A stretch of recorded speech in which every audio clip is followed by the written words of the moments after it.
Ya, Assalamualaikum warahmatullahi wabarakatuh. Selamat siang, salam sejahtera. Perkenalkan, saya Sunarsi Pratomo STMT dengan NIDN 0615048505.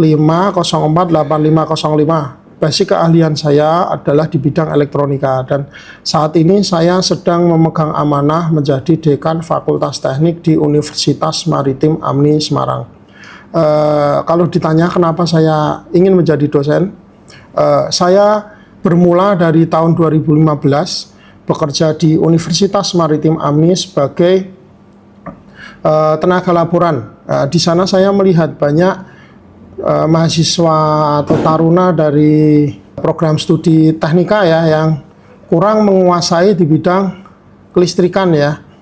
Dari situlah saya ingin mengembangkan diri saya, yaitu dengan mengambil S2 saat itu di bidang elektronika untuk membantu mahasiswa atau taruna kami lebih mendalami dan memiliki keahlian di bidang tersebut. Nah, pada tahun 2020 alhamdulillah saya diangkat menjadi dosen tetap di Universitas Maritim Amni di program studi teknik selamatan. Walaupun saya di program studi teknik selamatan, tapi saya juga masih mengampu di program studi D3 Teknika. Manfaat bidang yang saya ampu di kampus adalah yang pertama, bidang elektronika ya, membantu anak-anak untuk bisa menginvestigasi kerusakan di kamar mesin, dan untuk di bidang keselamatan, investigasi kecelakaan yang bisa diakibatkan oleh sengatan listrik ya.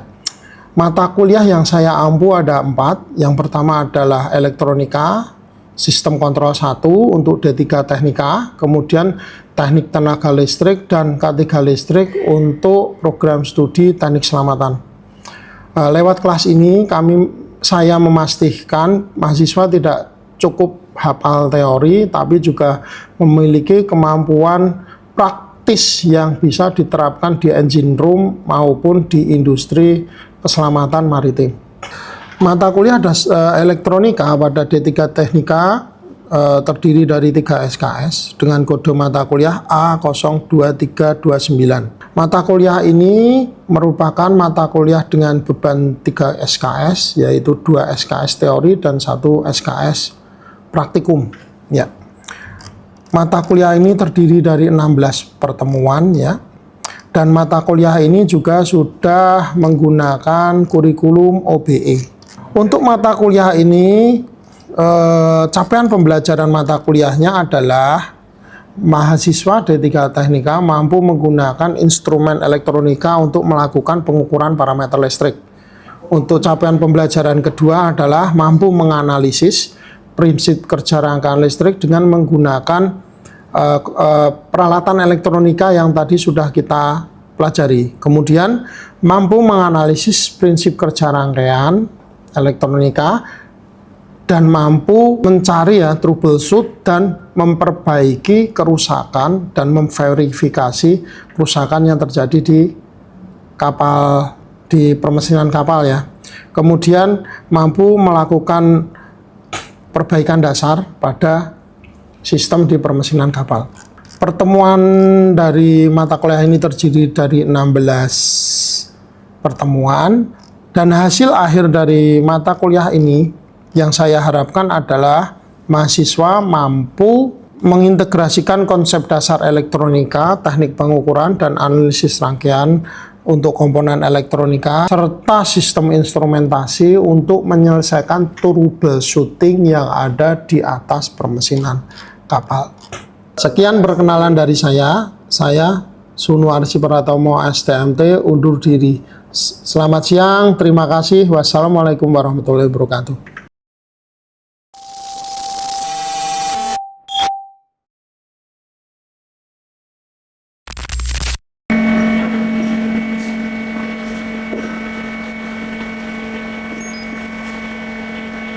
Permisi Pak, permisi memiliki pesan.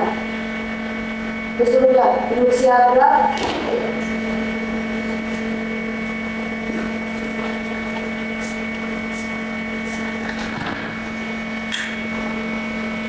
Lapor Program studi D3 Teknika siap mengikuti perkuliahan. Lanjutkan sesuai rencana. Lanjutkan.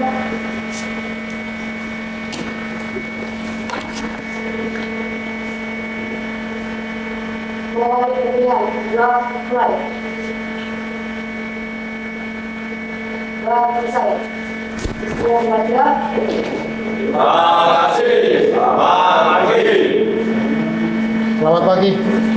Oke. Sebelum memulai perkuliahan, ini kita absen dulu ya. Yang pertama, Devina Amelinda, Siap hadir. Erwin Yamsyahudin, Siap hadir. Maulana Sina, Siap hadir. Agim Nastar, Siap hadir. M. Dewa, M. Abdul Fatah, Siap hadir. Andika Dwi Atmoko, Siap hadir. Aninja Trema Dewi, Siap hadir. Satria Putra, Siap hadir. Adib Setiawan, Yusuf Arafika, Siap. Muhammad Ramadona, Siap hadir. Danisa Faris, Siap hadir. Ariski, Siap hadir. Arik, Siap hadir. hadir semua ya. Siap. Untuk hari ini kita akan memulai perkuliahan pada pertemuan ke-14 ya, yaitu dasar elektronika untuk troubleshooting sistem elektronika pada permesinan kapal. Ya. Saat perkuliahan yang dahulu kita sudah mempelajari berbagai macam ini materi ya. Dan ini merupakan tahap akhir ya dari semua materi yang sudah kita pelajari, dipergunakan untuk apa? Untuk mencari tahu troubleshooting pada sistem elektronika di permesinan kapal. Capaian pembelajaran dari mata kuliah ini yang kita inginkan ya. Yang pertama, Anda mampu melakukan inspeksi pada kamar mesin kapal. Selanjutnya bisa melakukan pengukuran, kemudian bisa menganalisis dan melakukan perbaikan. Nah, setelah itu maka Anda bisa memverifikasi apakah troubleshoot ini sudah bisa ditangani atau tidak. Kenapa harus troubleshoot? Karena Anda di Diplomatika Teknika nanti akan menjadi marine engineer atau perwira kapal, sehingga di dalam nanti Anda mengoperasikan mesin kapal pasti akan menemui banyak sekali permasalahan. Ya. Ya. Permasalahan ini ada di berbagai macam komponen ya. Di dalam kapal kan ada motor bantu, ada pompa, kemudian ada oil purifier, kemudian ada OWS untuk air ini, sirkulasi air tawar ya di dalam kapal, dan semuanya ini berfungsi dengan menggunakan generator listrik, menggunakan listrik ya. Sebagai engineer yang baik, apabila terjadi kerusakan, Anda tahu ada motor yang tidak bekerja ini, apakah langsung diganti ataukah Anda mencari penyebab daripada kerusakan itu? Mencari kerusakan kan tidak bisa Anda langsung serta-merta ada rusak ganti, tidak bisa kan ya. Jadi yang akan kita pelajari hari ini adalah bagaimana cara menentukan penyebab gangguan secara cepat, aman, dan tepat. Ya, ada 3 kata di situ. Yang pertama cepat, ya. Yang kedua aman, yang ketiga adalah tepat. Ya. Mata kuliah yang lalu kita mempelajari tentang berbagai macam komponen ya, yang akhirnya saat ini kita akan pergunakan untuk mencari tahu permasalahan atau troubleshoot yang ada di kamar mesin kapal. Ya. Yang pertama kita pelajari dulu adalah pengukuran, kemudian komponen elektronika, rangkaian listrik, komponen semikonduktor, kemudian sistem kendalinya. Di dalam sistem kendali di situ terdapat adalah gerbang logika atau ya di sana.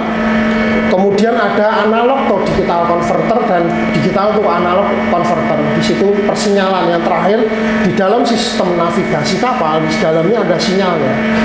Kemudian konsep dasar hukum yang sudah kita pelajari dan kita pergunakan adalah yang pertama, yang paling dasar di dalam pengukuran listrik adalah hukum Ohm.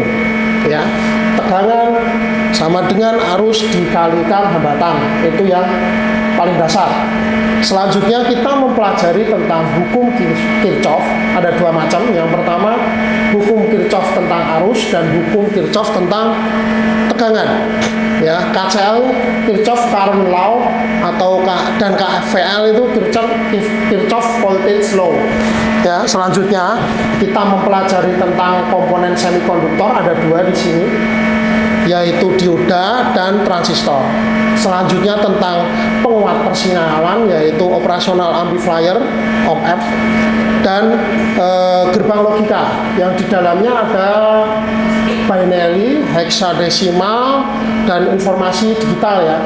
Selanjutnya tetap kita harus mempelajari tentang konversi daripada sinyal ya, sinyal yaitu ADC dan DAC. Di situ ya. Apa itu troubleshoot? Menemukan, menganalisa, dan memperbaiki. Yang pertama harus dilakukan, kita cari deteksi masalahnya apa, kita identifikasi masalah tersebut. Selanjutnya kita gunakan peralatan yang kita punya untuk melakukan pengukuran, kita ukur ya. Kemudian kita analisa, kita lakukan perbaikan. Saat melakukan perbaikan, setelah selesai maka kita harus melakukan pengujian ya.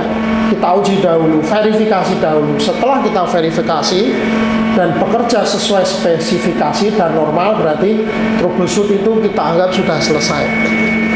Salah satu contohnya misal di engine alarm ya. Di kamar mesin itu ada alarm yang akan berbunyi atau menyala saat terjadi gangguan. Misal ada overheating, nanti akan menyala alarmnya ya. Ternyata alarm ini tidak menyala saat terjadi overheat. Maka apa yang harus kita lakukan? Kita lakukan pengecekan. Apakah kerusakan di sensornya, apakah kerusakan di sekring atau di power supply atau di sistem kontrolnya. Jadi harus kita analisa di situ. Kemudian untuk jenis gangguan elektronika yang ada di kamar mesin ada 6 unit di sini ya, yang sudah kita pelajari terlebih dahulu. Yang pertama adalah open circuit.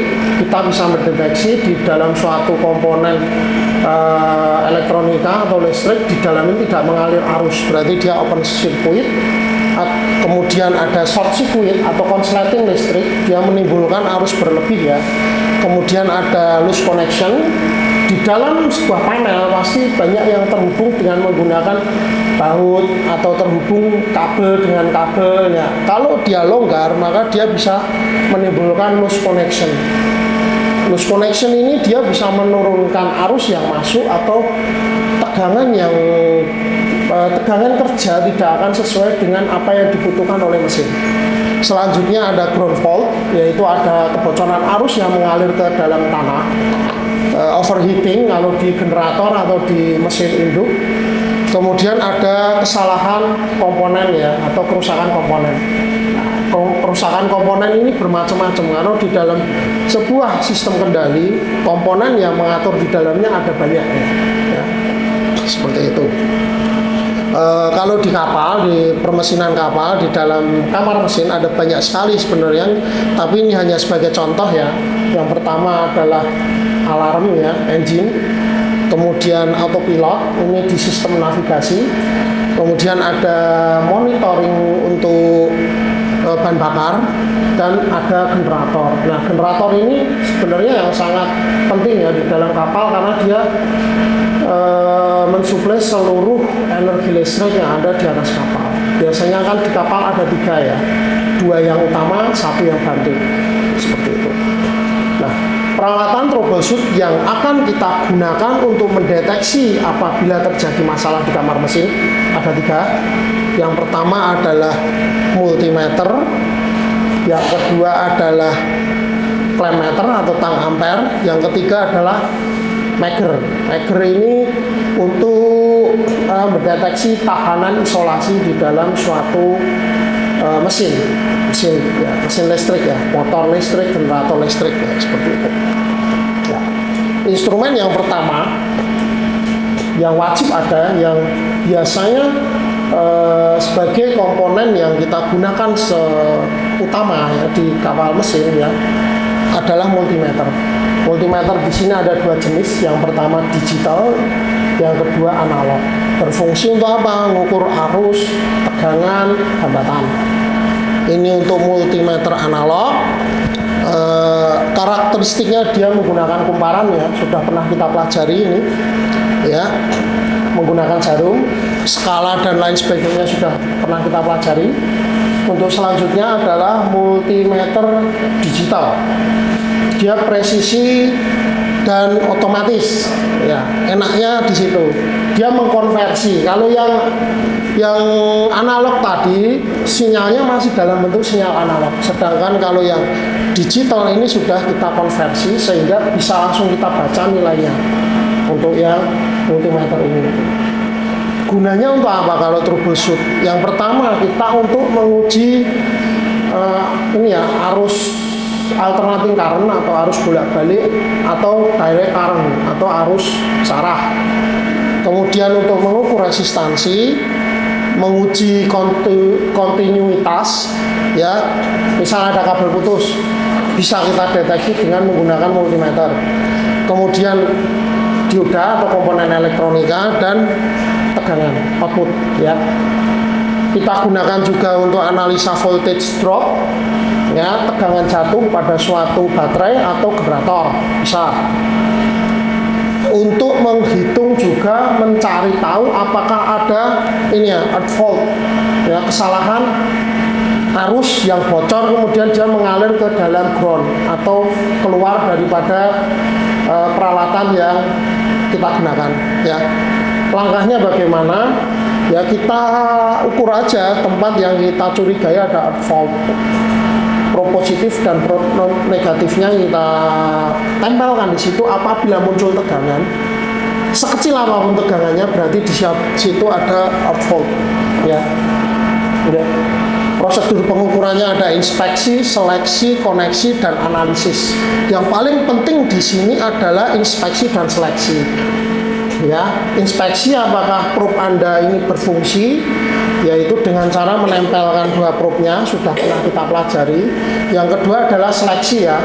Apabila Anda tidak tahu nilai daripada komponen yang Anda ukur, berarti seleksinya, range-nya harus Anda pakai di range yang paling tinggi. Itu ya, range-nya paling tinggi.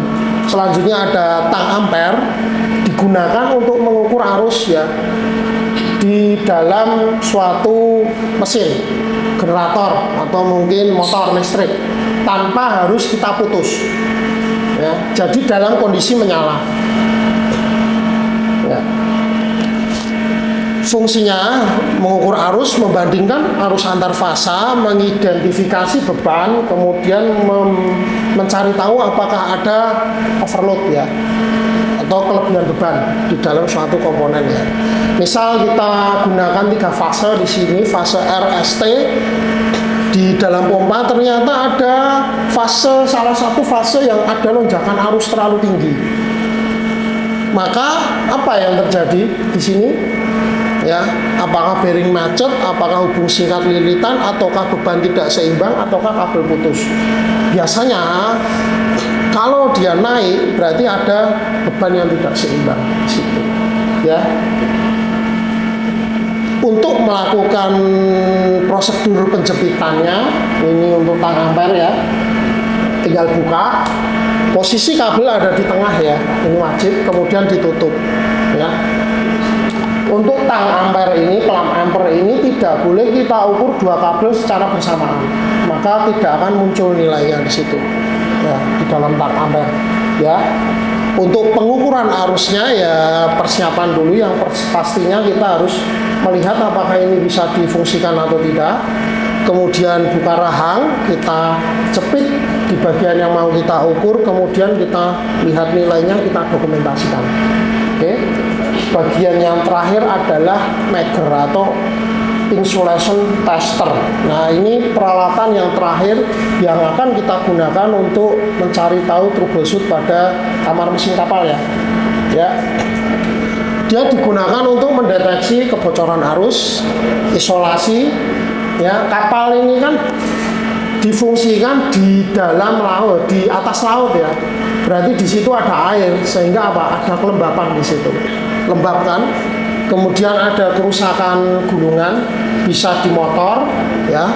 Kemudian ada penurunan kualitas isolasi. Maksudnya apa ini? Kabel dia kan di dalam sebuah selongsong tertutup ya. Berarti kalau selongsongnya ada kerusakan, apa yang terjadi? Isolasinya turun. Apabila terjadi penurunan isolasi, apa yang akan terjadi? Bisa terjadi hubung singkat arus pendek, sehingga bisa memicu kebakaran atau konsleting listrik, muncul api di situ, bisa menimbulkan apa? Kebakaran hebat kan kalau di dalam kamar mesin ya. Kita bisa hitung rasionya nanti menggunakan ini tang ampere, tang ampere maker ya. Kemudian bisa kita nilai apakah proteksinya bagus, dan kemudian kita bisa data ya, masukkan ke dalam logbook kamar mesin. Isolasi di dalam kamar mesin, apakah motornya, apakah generatornya itu bagus atau tidak. Digunakan untuk apa? Motor listrik dan generator. Kemudian kalau di dalam sebuah panel ya, panel distribusi itu ada trafo di situ, bisa kita ukur juga isolasinya, dan kabel ke kabel ya, dari kabel ke kabel di dalam kapal seperti itu. Yang digunakan adalah standarnya adalah IEEE untuk Dielectric Absorption Ratio DAR ya, dan Polarization Index ya, atau PI. Nah, DAR ini untuk kelembapan, PI ini untuk tempat yang kering. Jadi ini dua hal yang berbeda ya, dua hal yang berbeda. Oke. SOP-nya ini keselamatan pengujian, verifikasi isolasi daya, verifikasi injeksi dan discharge.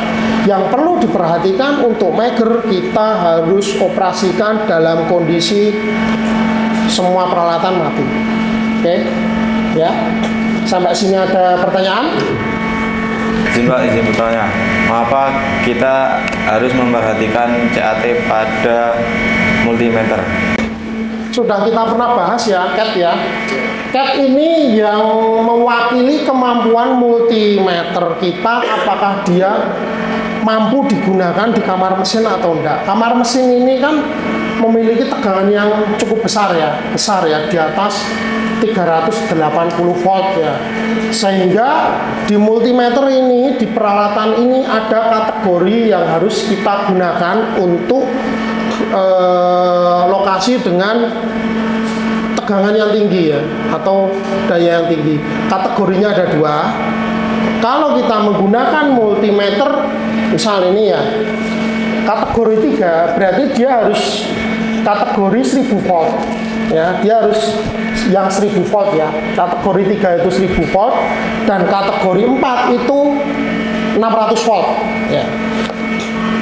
Kategori 3 1000 volt, 4 600 volt. Untuk kategori 3 dan 4 yang sesuai dengan standar, dia mampu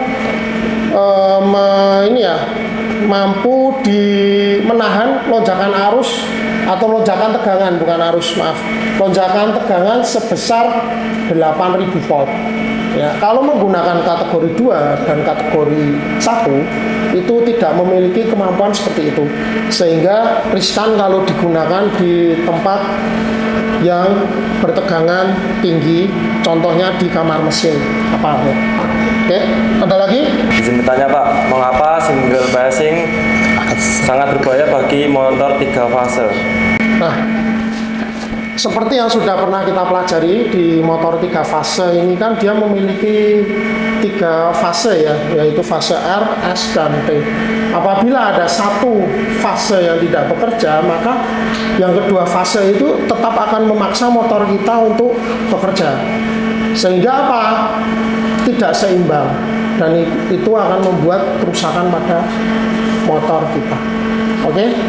Ya, saya kira untuk pertanyaan kita cukupkan. Kita akan lanjutkan ke studi kasus atau praktek ya. Oke, hari ini kita akan skenario masalah atau studi kasus terjadinya pompa air laut pendingin pada mesin induk kapal mati. pertama yang harus kita lakukan apa? Yang pertama, kita melakukan pengecekan menggunakan multimeter Untuk apa? untuk mengecek sebuah tegangan di MDPI. Oke, selanjutnya Dan selanjutnya kita menggunakan tang ampere untuk mengecek arus sama overload. overload beban ya. Overload beban. Selanjutnya Selanjutnya kita menggunakan meter. Alat ini untuk berfungsi untuk mengecek tahanan isolasi yang ada. yang ada pada panel. Oke, berarti setelah ini kita langsung praktekkan bagaimana cara pengukurannya ya. Kita akan melakukan pengukuran pada panel ini untuk mencari troubleshootnya. Yang pertama kita lakukan, kita periksa bahwa panel ini kondisi nyala atau mati. Ini kondisi mati ya, maka kita nyalakan lebih dahulu. Sirkuit breakernya kita periksa, ternyata dia mati. Ini sirkuit breaker untuk outputnya juga mati, kita nyalakan dulu dalam kondisi mati, baru sirkuit breaker utama kita nyalakan. Nah, untuk mengukur, pertama kita gunakan multimeter dulu, kemudian kita ukur arus, yang terakhir kita ukur tahanan isolasi. Nah, yang terakhir ini tahanan isolasi ini kita ukur harus dalam keadaan mati. Tapi untuk pengukuran menggunakan multimeter dan tang ampere harus dalam kondisi menyala. Sebelum melakukan pengukuran, Anda harus memperhatikan keamanan, yaitu menggunakan loto ya, lock out, take out. Kita kunci panel yang terhubung ke dalam jaringan listrik yang mau kita periksa, kemudian kita berikan tanda ya, tanda apabila kita melakukan maintenance. Untuk selanjutnya silakan Anda bisa melakukan pengukuran tegangan fase ke netral dan fase ke fase. Dilanjutkan dengan pengukuran menggunakan tang ampere arus, dan kemudian dilanjutkan dengan pengukuran tahanan isolasi. Perlu diingat, tahanan isolasi harus dalam kondisi mati. Silakan diukur.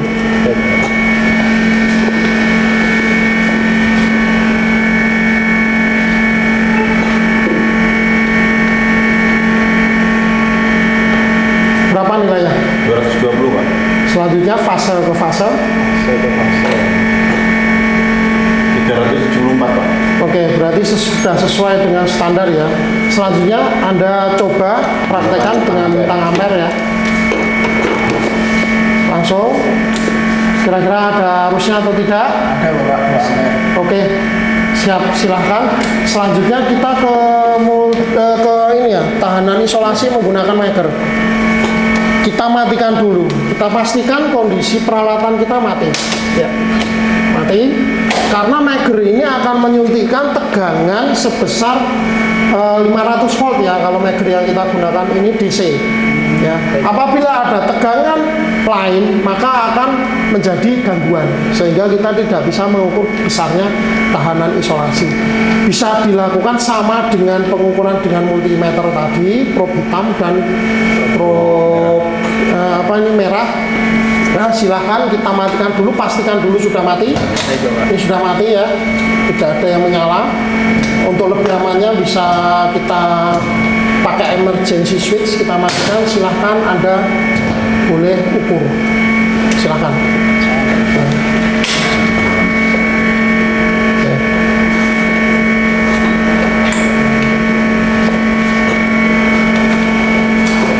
Oke, silahkan tempelkan. Oke, Sudah Pak. oke, selanjutnya Fase ke fase. oke, tempelkan. Oke, oke, silakan. Selesai. Setelah melakukan berbagai macam pengujian yang dilakukan tadi, maka Anda cari kesimpulan apa. Yang pertama, kita cek dulu main circuit breakernya, apakah dia menyala atau tidak. Ternyata menyala. Kemudian kita cari outputnya ya, dia keluar kemana. Di output itu kita ukur arusnya, apakah ada arusnya atau tidak. Dan ini 3 fase kan, RST. Nah, setelah kita periksa ternyata ada 1 fase yang mati, yang tidak beraliran arus. Kemudian kita cek dengan meter tahanan isolasinya. Ya, setelah kita dapatkan nilainya ternyata tidak terdeteksi masalah ya, tidak ada terdeteksi masalah. Kalau tadi di atas kapal karena lembab, berarti kita menggunakan DAR 1,2 megaohm. Apabila lebih dari 1,2 megaohm, berarti fase ke fasenya tidak ada masalah, tidak ada kemungkinan dia bisa terhubung. Nah, fase T ini tadi mati, kita sudah periksa di breaker utamanya, ternyata dia menyala, ternyata yang mengalami kerusakan adalah kontaktornya. Berarti apa yang harus dilakukan? Kontaktornya kita ganti. Nah, setelah kita ganti, kita coba nyalakan, ya, kita nyalakan, ya. Kita lihat di sini, ternyata dia mau menyala ya, mau menyala semua. Nah, emergency switch kita hidupkan lagi. Kita boleh menyalakan panel ini. Kita nyalakan apabila motornya bisa bekerja dan berjalan sesuai dengan spesifikasinya. Kita anggap troubleshootnya sudah selesai. Oke, sampai di sini apakah sudah jelas? Sudah jelas, Pak. Sudah jelas ya. Oke. Kalau begitu kita lanjutkan ke materi ya untuk penutupan. Pada pertemuan kali ini, maka apa yang kita dapatkan dari semua pembelajaran yang sudah kita lakukan? Yang pertama, apa? Jangan pernah berasumsi sebuah kabel sudah mati tanpa adanya validasi multimeter. Tanpa adanya validasi multimeter, kita tidak boleh memutuskan apakah kabel ini mati atau tidak. Distribusi panel distribusi ini mati, motor ini mati atau tidak tanpa adanya validasi. Untuk selanjutnya, alat yang kita gunakan tadi ada 3, multimeter untuk validasi level tegangan dan kontinuitas pada komponen elektronika, tang ampere untuk arus ya, yaitu ada 2 inrush, arus beban awal dan arus beban lebih ya. Kemudian meger untuk melihat apakah masih layak nggak isolasinya dan ini ya, direktif dan PI ya, polarisasi index ya di situ. Dan untuk mencari tahu apakah ada ground fault atau tidak, itu pakai meger. Nanti saat Anda sudah ada di kamar mesin, sudah menjadi marine engineer, apa yang harus Anda lakukan? Instrumen adalah mata untuk analisis Anda. Penguasaan alat ukur merupakan pembeda antara Anda ya teknisi biasa dan Anda sebagai marine engineer yang profesional. Oke. Referensi yang saya gunakan ini ya, dan ada buku ajar ya, nanti bisa Anda akses di perpustakaan ANI. Oke. Terima kasih atas perhatiannya ya. Kita akhiri perkuliahan hari ini ya, silakan.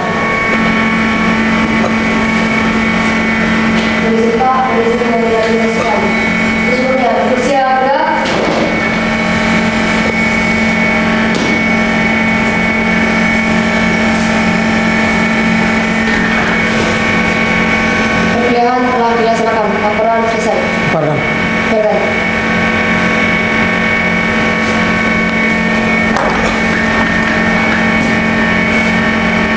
Mengakhiri perkuliahan, doa mulai. Doa selesai. Istirahat tempat gerak. Terima kasih. Selamat pagi. Selamat pagi.